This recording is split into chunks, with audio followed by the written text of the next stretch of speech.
Good morning बच्चों। आज हम विज्ञान विषय का कक्षा 8 का पहला पाठ फसल उत्पादन एवं प्रबंधन के बारे में पढ़ेंगे। कल हमने फसल क्या है और फसल कितने प्रकार की होती है उसके बारे में अध्ययन किया था। आज हम उससे आगे कृषि पद्धतियों के बारे में विस्तार से अध्ययन करेंगे। तो कृषि पद्धतियों के बारे में मैंने बताया था कि कृषि पद्धतियाँ क्या हैं। कृषि पद्धतियाँ किसान जो अपने खेत में फसल उत्पादन के लिए विभिन्न प्रकार के जो क्रियाकलाप करता है, विभिन्न जो कार्य करता है, उसे ही कृषि पद्धतियाँ कहते हैं। जिसमें मैंने बताया था कि पहला है मिट्टी तैयार करना, दूसरा है बुआई करना, खाद एवं उर्वरक देना, सिंचाई करना, खरपतवार से सुरक्षा, कटाई और भंडारण। तो हम इनके बारे में आज विस्तार से अध्ययन करेंगे। सबसे पहला है मिट्टी तैयार करना। मिट्टी तैयार करने के लिए किसान हल चला करके मिट्टी को तैयार करता है और मिट्टी तैयार करने में उसको उलटना और पलटना होता है, जिससे उसको हल चलाने की आवश्यकता होती है। तो मिट्टी को उलटने पलटने एवं पोला करने की प्रक्रिया को जुताई करना कहलाता है। यानी जुताई करके वो मिट्टी तैयार करता है। और जुताई करने की प्रक्रिया में क्या होता है कि मिट्टी को उलटना और पलटना होता है, जिससे वो पोली हो जाती है और वो मिट्टी बुआई के लिए तैयार हो जाती है। दूसरा चरण है, और सबसे पहले जो जुताई है, जुताई के लिए कृषि औजारों की आवश्यकता होती है। कृषि औजारों में कुदाली हुआ, ठीक है, और कल्टीवेटर जो ट्रैक्टर के माध्यम से किया जाता है, इसके द्वारा जुताई की जाती है और मिट्टी को तैयार किया जाता है।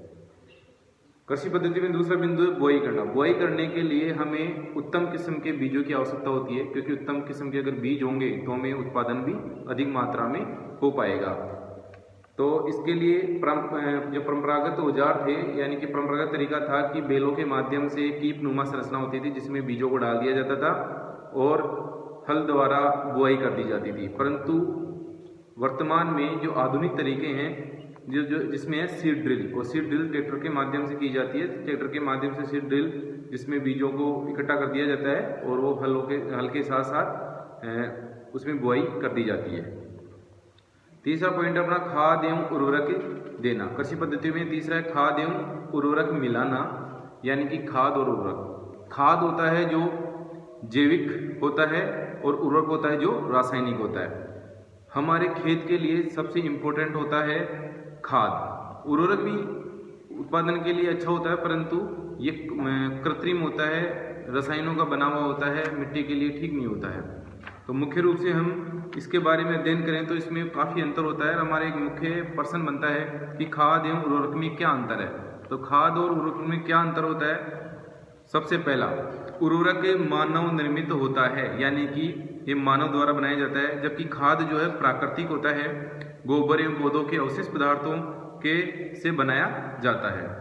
उर्वरक का उत्पादन फैक्ट्रियों में होता है, जबकि खाद खेतों में ही बनाई जाती है। उर्वरक से मिट्टी को ह्यूमस प्राप्त नहीं होती है, उर्वरक से ह्यूमस नहीं प्राप्त होती है, जबकि खाद से मिट्टी को प्रचुर मात्रा में ह्यूमस प्राप्त होती है। उर्वरक में पादप पोषक जैसे कि नाइट्रोजन, फास्फोरस, पोटेशियम प्रचुर मात्रा में होते हैं। खाद में पादप पोषक तुलनात्मक रूप से कम होते हैं। तो इस प्रकार से हमारी जो खेत है या मिट्टी है, उसके लिए खाद सबसे उत्तम होता है। उर्वरक कुछ समय बाद में मिट्टी को बंजर बना देता है। इसके बाद अपना अगला चरण है सिंचाई करना। तो निश्चित अंतराल पर खेत में जल देना, यानी कि पानी देना ही सिंचाई कहलाता है। सिंचाई के विभिन्न स्रोत हो सकते हैं, जैसे जलकूप, तालाब, झील, नदियाँ, बांध एवं नहर इत्यादि से हम जल के ये स्रोत है, इत्यादि से हम जल यानी सिंचाई कर सकते हैं। मिट्टी में जल देना ही सिंचाई करना कहलाता है। तो सिंचाई के पारंपरिक जो तरीके हैं उसमें अपन बात करें, जो प्राचीन काल में किस प्रकार से सिंचाई किया जाता था, उसमें जैसे मोट, घिरनी, चेन पंप, ढेगली, रहट, उत्तोलक तंत्र आदि। जबकि वर्तमान समय में जो आधुनिक तरीके हैं सिंचाई के, वो हैं छिड़काव तंत्र, ड्रिप तंत्र। छिड़काव तंत्र में फुहारे लगा दिए जाते हैं, जिससे खेतों में सिंचाई हो जाती है, जबकि ड्रिप तंत्र में पतली पतली पाइप की नलियाँ लगा दी जाती है, जिसमें पौधों की जड़ों में सीधे बूंद बूंद के द्वारा, ड्रिप तंत्र के द्वारा सिंचाई की जाती है। इसके बाद में खरपतवार से सुरक्षा करना। तो खेत में कई अन्य अवांछित पौधे प्राकृतिक रूप से फसल के साथ उग जाते हैं। इन अवांछित पौधों को खरपतवार कहते हैं। यानी कि खेत में हम जब भी फसल उगाते हैं तो हमारी फसल के जो मुख्य पौधे हैं उसके अलावा जो अनावश्यक रूप से जो पौधे उग जाते हैं उन्हें खरपतवार कहते हैं। और खरपतवार को हटाने का तरीका है निराई करके। निराई के माध्यम से खरपतवार को हटाया जाता है, जबकि रासायनिक तरीके से जो खरपतवार को हटाया जाता है तो उन्हें खरपतवार नाशी कहते हैं। जो रसायनों के माध्यम से जो वे रसायन जो खरपतवार का नाश करते हैं उन्हें खरपतवार नाशी कहते हैं, जो उनका नाम है 2,4-D एक रसायन होता है। इसके बाद में कटाई, फसल की कटाई एक महत्वपूर्ण कार्य है। फसल पक जाने के बाद उसे काटना ही कटाई कहलाता है। कटाई आजकल उत्तम तरीके से की जाती है ट्रैक्टरों के माध्यम से। तो हार्वेस्टर है, थ्रेसिंग है, इनके माध्यम से हम फसल की कटाई कर लेते हैं।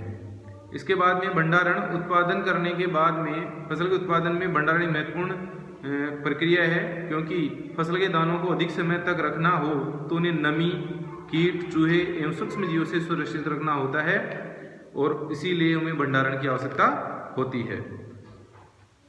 धन्यवाद।